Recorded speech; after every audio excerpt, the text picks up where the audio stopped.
छत्रपती संभाजीनगरमधून एक अशी बातमी समोर आली आहे जिने फक्त गंगापूर तालुकाच नाही तर संपूर्ण जिल्ह्याच्या राजकीय आणि सामाजिक वर्तुळात एकच खळबळ उडवून दिली आहे। ही बातमी आहे एका मृत्यूची, पण हा मृत्यू साधा सुद्धा नाही। हा नेमका अपघात आहे की थंड डोक्याने केलेला घातपात आहे याचाच उलगडा होत नाहीये। शुक्रवार दिनांक 14 नोव्हेंबर छत्रपती संभाजीनगरच्या गंगापूर तालुक्यातील हदियाबाद नारवाडी रस्त्यावर नारवाडी शिवारातील एका नळकांडी पुलाजवळ एका 30 वर्षीय तरुणाचा मृतदेह संशयास्पदरित्या आढळून आला। जेव्हा या मृतदेहाची ओळख पटली तेव्हा ही खळबळ आणखीनच वाढली। हा मृतदेह होता गणेश रघुनाथ टेमकर यांचा। गणेश टेमकर हे नाव फक्त भालगाव या त्यांच्या गावापुरतं मर्यादित नव्हतं। गणेश वय अवघ 30 वर्ष, हे भारतीय जनता पक्षाच्या युवा मोर्चाचे छत्रपती संभाजीनगर जिल्ह्याचे उपाध्यक्ष होते। एक तरुण, तडफदार आणि सक्रिय राजकीय पदाधिकारी, आणि अशा एका पदाधिकाऱ्याचा मृतदेह एका रस्त्याच्या कडेला निर्जन ठिकाणी असलेल्या पुलाजवळ सापडणं हीच मुळात एक हादरवून सोडणारी घटना आहे।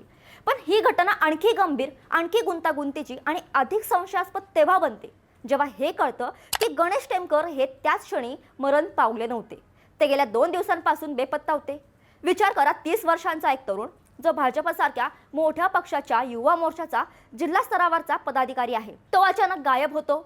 घरातून कुणाला सांगून गेला, कुणाला भेटायला गेला, त्याचा शेवटचा फोन कुणाला गेला होता, हे सगळे प्रश्न त्यांच्या कुटुंबाला, त्याच्या आई वडिलांना, बहीण भावाला आणि मित्रांना छळत असणार। गणेश टेमकर सोबत काय घडलं जाणून घेऊयात या व्हिडिओच्या माध्यमातून।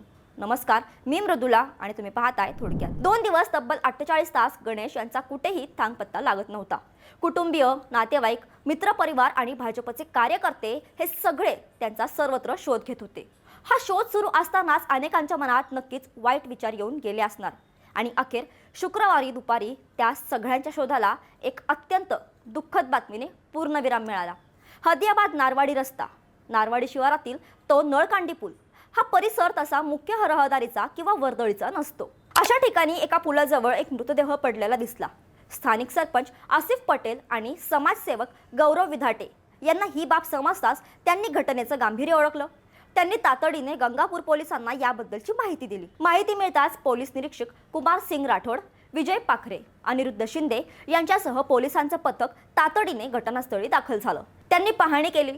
मृतदेह पुलाखालून बाहेर काढण्यात आला।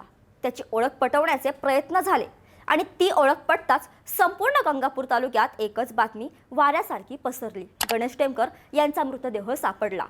पोलिसांनी तात्काळ रुग्णवाहिका बोलून मृतदेह पुढील तपासणीसाठी गंगापूरच्या उपजिल्हा रुग्णालयात पाठवून दिला। पण आता इथूनच या प्रकरणाच्या खऱ्या रहस्याला, त्या धुक्याला सुरुवात होते। मृतदेह सापडला, पण मृत्यूचं कारण काय? पोलिसांनी घटनास्थळाचा पंचनामा केला। त्यांनी मृतदेहाची बारकाईने पाहणी केली, पण जी गोष्ट एखाद्या गुन्ह्यात किंवा अपघातात प्रामुख्याने दिसायला हवी तीच गोष्ट तिथे दिसत नव्हती। पोलिसांनी दिलेल्या प्राथमिक माहितीनुसार आणि जी माहिती समोर आली आहे त्यानुसार गणेश टेमकर यांच्या मृतदेहावर कोणत्याही प्रकारच्या मारहाणीच्या खुणा आढळल्या नाहीत। म्हणजे कोणी त्यांना काठीने, दगडाने किंवा इतर कुठल्या मोठ्या शस्त्राने मारहाण केली नाही।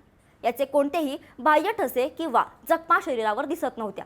इतकंच नाही तर कुणी चाकू, तलवार किंवा इतर धारदार शस्त्राने हल्ला केला अशाही जखमा आढळल्या नाहीत। मग साहजिकच दुसरा विचार येतो की हा अपघात असू शकतो का? कदाचित गणेश रात्रीच्या वेळी रस्त्यावरून जात असतील आणि एखाद्या भरधाव वाहनाने त्यांना जोरात धडक दिली असेल आणि तो मृतदेह त्या पुलाजवळ फेकला गेला असेल। पण पोलिसांनी ही शक्यताही तुर्तास नाकारली आहे, कारण कोणत्याही वाहनाने धडक दिल्याची स्पष्ट चिन्हे किंवा तसा काही पुरावा, उदाहरणार्थ गाडीच्या तुटलेल्या काचा, रंगाचे ओरखडे किंवा रस्ता घासल्याच्या खुणा, असं काहीही घटनास्थळी आढळलेलं नाही। आता प्रश्न हाच आहे आणि हाच प्रश्न या प्रकरणाचा केंद्रबिंदू आहे।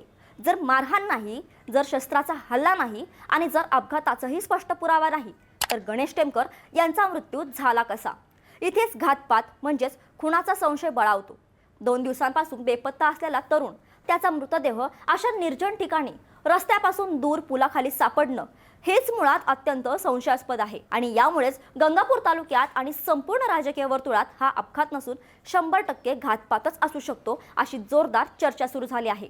जर हा घातपात असेल तर हा अत्यंत नियोजनबद्ध आणि थंड डोक्याने केलेला गुन्हा असू शकतो। कदाचित गणेश यांचा मृत्यू मारहाणीने किंवा शस्त्राने झालाच नसेल। कदाचित त्यांचा गळा आवळून खून केला असेल किंवा त्यांना विष प्रयोग म्हणजेच जेवणातून किंवा पिण्यातून विष दिला असेल तर अशा प्रकारच्या गुन्ह्यांमध्ये मृतदेहावर लगेचच बाह्य जखमा दिसत नाहीत आणि जर तसं असेल तर याचा अर्थ गणेश यांचा खून आधी कुठेतरी दुसरीकडे करण्यात आला आणि मग पुरावा नष्ट करण्याच्या हेतूने त्यांचा मृतदेह या नळकांडी पुलाजवळ अंधाराचा फायदा घेऊन आणून टाकून दिला गेला। हा रस्ता हे निर्जन ठिकाण कदाचित आरोपींना पुरावा लपवण्यासाठी सुरक्षित वाटलं असेल। सध्या गंगापूर पोलिसांनी या प्रकरणी अकस्मात मृत्यूची नोंद केली आहे। ही एक कायदेशीर आणि मानक प्रक्रिया असते। जोपर्यंत खुनाचा स्पष्ट पुरावा किंवा तसा अहवाल डॉक्टरांकडून येत नाही तोपर्यंत पोलीस ॲक्सिडेंटल डेथ रिपोर्ट दाखल करूनच तपास सुरू करतात। गणेश टेमकर यांचा मृतदेह उपजिल्हा रुग्णालय गंगापूर येथे पोस्टमॉर्टमसाठी पाठवण्यात आला आहे। आता या संपूर्ण प्रकरणाची किल्ली या प्रकरणाला दिशा देणारी एकमेव गोष्ट याच पोस्टमॉर्टमकडे आहे। हा अहवालच या धुक्याला दूर करू शकतो। हा अहवालच सांगेल की गणेश टेमकर यांच्या मृत्यूचं नेमकं आणि खरं कारण काय आहे। त्यांच्या शरीरात विष होतं का? त्यांच्या फुफ्फुसांवर किंवा गळ्यावर दाब आल्याच्या काही खूण आहेत का? त्यांच्या शरीरातील अंतर्गत अवयवांना इजा झाली आहे का? त्यांची हाडं तुटली आहेत का? आणि सर्वात महत्त्वाचं, त्यांचा मृत्यू कधी झाला? तो 2 दिवसांपूर्वीच म्हणजे बेपत्ता झाल्याच्या दिवशीच झाला होता की त्यांचा मृतदेह टाकण्यापूर्वी काही तास आधीच त्यांचा खून करण्यात आला होता? या सगळ्या प्रश्नांची उत्तरं हा वैद्यकीय अहवालच देणार आहे आणि त्याच अहवालाच्या आधारे पोलीस तपासाची पुढची दिशा ठरवतील। जर अहवालात घातपात असं निष्पन्न झालं तर तातडीने अकस्मात मृत्यूची नोंद बदलून खुनाचा गुन्हा कलम 302 दाखल केला जाईल। पोलिसांचा तपास आता सर्व बाजूंनी सुरू झाला आहे। ते गणेश टेमकर यांच्या मोबाईलचे डिटेल्स नक्कीच तपासतील। ते 2 दिवस बेपत्ता होण्यापूर्वी त्यांचं शेवटचं बोलणं कुणाशी झालं होतं? त्यांचं शेवटचं लोकेशन कुठे होतं? ते कुणाला भेटायला गेले होते की कुणी त्यांना बोलवून घेतलं होतं? गणेश टेमकर हे फक्त 31 वर्षांचे तरुण नव्हते, ते भाजप युवा मोर्चाचे जिल्हा उपाध्यक्ष होते। राजकारणात विशेषतः तरुण आणि महत्त्वाकांक्षी पदाधिकाऱ्यांच्या राजकारणात स्पर्धा असते, मतभेद असतात आणि कधी-कधी हे मतभेद टोकाचं शत्रुत्वही निर्माण करतं। त्यांच्या या पदावर येण्यामुळे कुणी नाराज होतं का? त्यांचं कुणाशी राजकीय वैर होतं का? की हा वाद राजकीय नसून पूर्णपणे वैयक्तिक, कौटुंबिक किंवा आर्थिक होता? या सर्व अँगलने पोलिसांना आता तपास करावा लागणार आहे।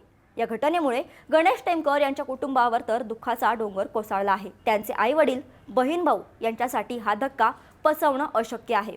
एका तरुण मुलाचा असा संशयास्पद मृत्यू याने संपूर्ण कुटुंब उद्ध्वस्त झाला आहे। पण त्याच्यासोबतच भाजपाच्या स्थानिक वर्तुळातही या घटनेने एकच खळबळ उडाली आहे। पक्षाच्या कार्यकर्त्यांमध्ये शोककळा पसरली आहे। एका सक्रिय तरुण पदाधिकाऱ्याचा असा संशयास्पद मृत्यू हा संपूर्ण संघटनेला एक मोठा धक्का आहे आणि यामुळे कार्यकर्त्यांमध्ये संतापाचीही भावना असू शकते। तर सध्या परिस्थिती अशी आहे, 31 वर्षीय राजकीय नेता 2 दिवसांपासून बेपत्ता। त्याचा मृतदेह एका निर्जन पुलाजवळ सापडतो। मृतदेहावर कोणत्याही बाह्य जखमा नाहीत, अपघाताचाही कोणताही स्पष्ट पुरावा नाही। मृत्यूचं कारण पूर्णपणे अस्पष्ट आहे। पोलीस पोस्टमॉर्टम रिपोर्टची वाट पाहत आहेत आणि संपूर्ण तालुक्यात हा अपघात नसून घातपातच आहे अशी ठाम चर्चा आहे। हे प्रकरण जसजसं उलगडेल तसतसं यातील बारकावे समोर येतील, पण या घटनेने अनेक अनुत्तरित प्रश्न मात्र निर्माण केले आहेत। या संपूर्ण धक्कादायक प्रकरणावर तुम्हाला काय वाटतं? गणेश टेमकर यांच्यासारख्या एका तरुण राजकीय पदाधिकाऱ्याचा असा संशयास्पद मृत्यू होणं यामागे नेमकं काय कारण असू शकतं? 2 दिवस बेपत्ता असणं आणि नंतर मृतदेह सापडणं ज्यावर कोणतीही जखम नाही, हा योगायोग असू शकतो की हा एक पूर्वनियोजित कटाचा भाग असू शकतो? आणि पोलिसांच्या तपासात पोस्टमॉर्टम अहवालातून नेमकं काय निष्पन्न होईल असं तुम्हाला वाटतं? हा अपघात ठरेल की घातपात? तुमची मतं नक्की सांगा आणि अशाच महत्त्वाच्या बातम्यांसाठी थोडक्यातला नक्की सबस्क्राईब करा।